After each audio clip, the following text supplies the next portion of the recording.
Hi hello welcome to Jason media. చేతులు కలిపిన stalwart musicians. Thaman ఎంట్రీపై Ustaad Bhagat Singh team clarity. Pawan Kalyan title రోల్లో నటిస్తున్న ప్రాజెక్ట్ ఉస్తాద్ భగత్ సింగ్.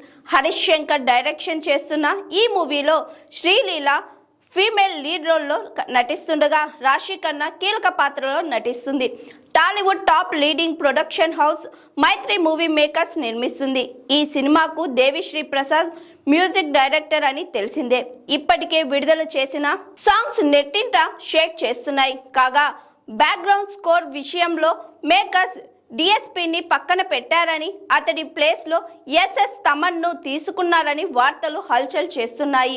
ఈ నేపథ్యంలో మైత్రి మూవీ మేకర్స్ అధికారికంగా ప్రకటన చేస్తూ మూవీ లవర్స్కు క్లారిటీ ఇచ్చారు. పవన్ కళ్యాణ్ కోసం ఇద్దరు స్టాల్ వాల్ మ్యూజిషియన్స్ చేతులు కలిపారు. ఉస్తాద్ భగత్ సింగ్ పాటలు దేవిశ్రీ ప్రసాద్ కంపోజ్ చేసే బ్యాక్గ్రౌండ్ స్కోర్ తమన్ ఇవ్వబోతున్నాడు. ఇది అభిమానులకు ఎప్పటికీ గుర్తుండిపోయే లైఫ్ టైం మెమరీ. ముందుగా పెట్టుకున్న కమిట్మెంట్స్ కారణంగా డిఎస్పీకి బ్యాక్గ్రౌండ్ స్కోర్కు సమయం ఇవ్వలేకపోతున్నామంటూ పుకార్లను పులిస్టాప్ పెట్టారు. టాలీవుడ్లో ఉన్న టాలెంటెడ్ కంపోజర్లో టాప్లో ఉంటారు దేవిశ్రీ ప్రసాద్, ఎస్ఎస్ తమన్.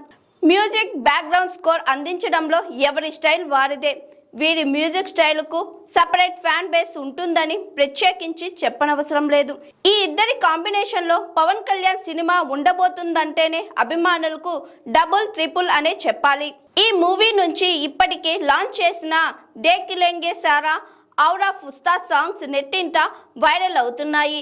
మరోవైపు ఉస్తాద్ భగత్ సింగ్ క్లిప్స్ లో Bhagat Singh Mahankali police station, Pattharganj, old city ఈసారి పవర్ పర్ఫార్మెన్స్ బద్దలైపోతుంది అంటూ పవన్ కళ్యాణ్ చెబుతున్న డైలాగ్ సినిమాపై అంచనాలు పెంచేశాయి. గబ్బర్ సింగ్ లాంటి బ్లాక్ బస్టర్ కాంబినేషన్లో వస్తున్న సినిమా కావడంతో అంచనాలు భారీగా ఉన్నాయి. ఈ చిత్రాన్ని మార్చి 26న ప్రేక్షకుల ముందుకు తీసుకువస్తున్నారు.